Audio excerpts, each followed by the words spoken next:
meu socorro vem do Senhor, que fez os céus e a terra. Ele não permitirá que você tropece. O seu protetor se manterá alerta.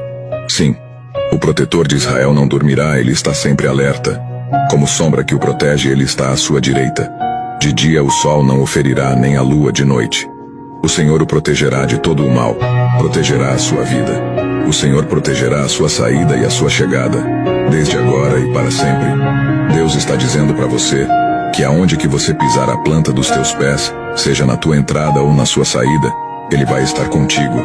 É Ele que vai guardar a tua alma de todo mal. Ele está dizendo que o socorro que você tanto precisa vem dele. A resposta que você tanto necessita, ela vem do Senhor.